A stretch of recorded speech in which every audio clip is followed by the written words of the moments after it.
What up? We're back at Wendy's, baby. They got a 2 for $5. The real sandwich is 2 for $5, not that piddly ass 4 for $4 we started with. Now, I don't want to talk too bad about the 4 for $4 because that's the bread and butter. But you pay an extra $1 and get you some real sandwiches. It's got a single, Dave's single. Don't think I've ever had it. And a spicy chicken. We'll just see what we get first. We got a new president, Joe Biden. I think he's got plans. What can a president do for you? Probably nothing, so it really doesn't matter. I'll tell you one thing, though. I'm going to freak out if they don't start opening stuff back up. I mean, we're in Virginia, and it's not horrible. Other states have it worse, I'm sure.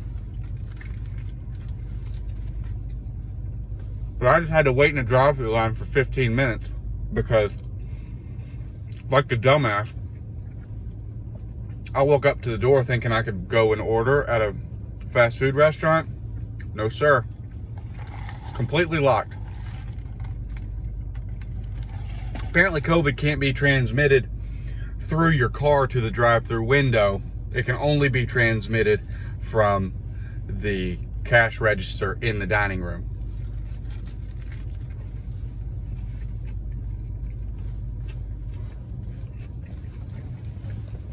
This is just some of the most backwards bullshit nonsense I've ever dealt with. And I don't know why the American people haven't just taken a stand and said, come on, let's get it over with. Yeah, COVID's serious, I know. But how long is it going to be like this? We thought it was going to be a couple weeks at first. Then it turned into a couple months. Now we've been doing this for a year and nothing's gotten better. So would it have been worse if we just continued living completely normally? Who knows? President Joe Biden did just sign an executive order, which is a nationwide mask mandate for 100 days.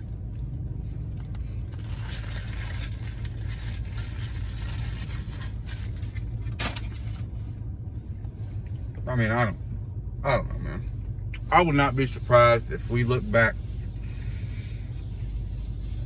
5 years from now and we're still wearing masks. 5 years from now and we're still not going to concerts. 5 years from now and there's no public attendance at baseball games or football games. Drive-through only. Nationwide curfew at midnight. Why would they open it back up? I mean, this is the most divided country, the most divided this country's ever been. You're either an R or a D. Nobody can leave their house after midnight. You can't walk into a restaurant. You have to cover your face before you go anywhere. I mean, we've basically turned into, a mixture between communist Russia and this super conservative, don't show your face Islamic state. I don't know. I don't know how they've pulled one on us like this. I don't know how they've gotten this far. I don't know why it's happened, so quickly. And I think that they just kept telling us, okay, a couple more weeks, we'll be back to normal. And then here we are a year later. So why would they loosen up? They've got us right where they want us.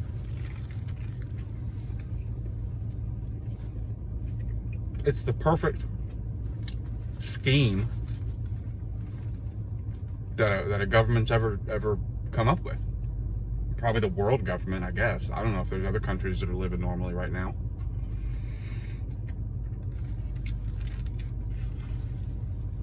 It's just nonsense, man. And it's so hard to not be negative about it. And you look across the aisle and you see, people that have lost loved ones to COVID, and I don't want to be insensitive about that. I realize it's a serious thing. I realize there's people dying. It's not getting any better. But what we're doing is not working. So where are we? We're just going to continue to do this shit that doesn't work for another year, another 2 years. And what happens when the next COVID comes up? I mean, what happens when there's another coronavirus that starts attacking people? Is this something we have to live with from now on? You know, does the vaccination work? These are questions that we've been asking since March of last year, and nobody's answered one. Nobody's answered it. Nobody's answered one of those questions. When is this shit over? What do we do? And now, wearing a mask or not wearing a mask is some type of political statement, regardless of what you're trying to do. You know, if you go into the store, you're not wearing a mask, you're taking a stance. If you're wearing a mask, you're taking a stance. It's like, this has just been so politicized to where, how do you even know what to believe? How do you know what to believe? You know, what are the stats? What are the real stats of someone that didn't have another pre-existing condition? How many people have actually died that had nothing wrong with them, otherwise perfectly healthy people that have died? What's that number? Why has nobody talked about that number? Because frankly, if I have a pre-existing condition, I'm going to be safe in a pre-COVID world regardless. I'm going to use hand sanitizer and wash my hands regardless. So I think we have to be careful about what we look at as far as numbers of cases, numbers of deaths.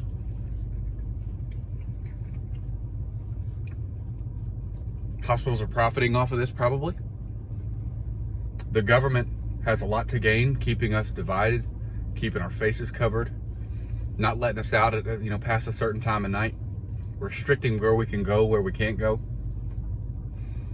keeping us in this communist state that we're living in right now, whether you want to say it or not. I mean, that's what it is. The government's telling us when we can go somewhere, where we can go, how long we can stay there, when we can leave.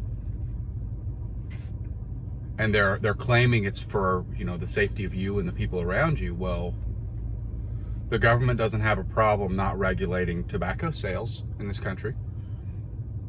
They don't have a problem selling millions of tons of fast food to the American people every day. I don't know if it's millions of pounds every day, but you get my point. The cigarette argument, the government, if they care about our health, why are they not regulating cigarettes? Well, that used to be the argument 15, 20 years ago. Now it's fast food. I mean, smoking's not killing people, it's food. So maybe we regulate that if they care about us, but they don't care. They don't care about you. They want to keep you quiet. They want to keep you in your house. A literal stay-at-home order. These are the things we have to think about, and they've just been brilliant using this mind control and dressing it up as this, this unfortunate virus that's gone around. Is it the most contagious virus, the worst virus that the modern world has ever seen? Maybe. Yeah.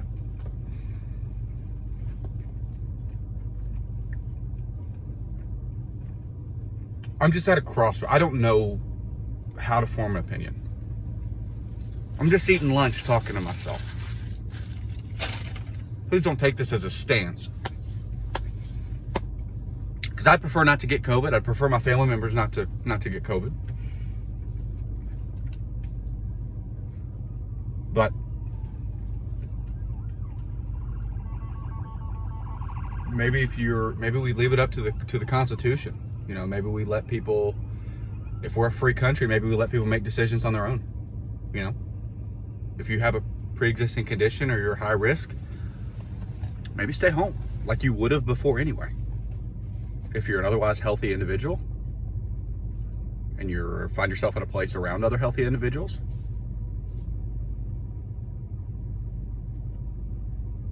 I mean,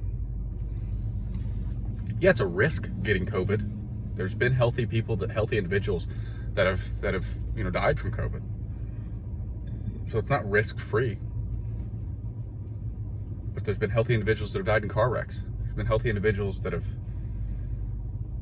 had random heart attacks. There's been healthy individuals that have overdosed on drugs.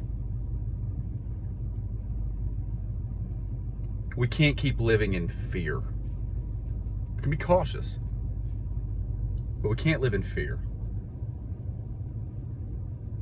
Because if we continue this bowing down to whatever our governors are telling us to do, that's a lot of power for one person to have. That's not the way this country was founded.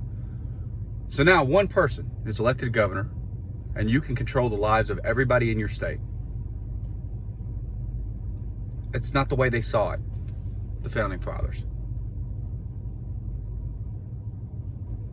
And again, I want to be sensitive. I've had family members get COVID. Thankfully, they were fine. I think that's the story in the majority of the cases. Well, it is the story in the majority of cases. And people are watching this that have lost loved ones or had loved ones struggle. I promise I don't want to be, I'm not trying to be insensitive about it, but I think there's some writing on the wall that we gotta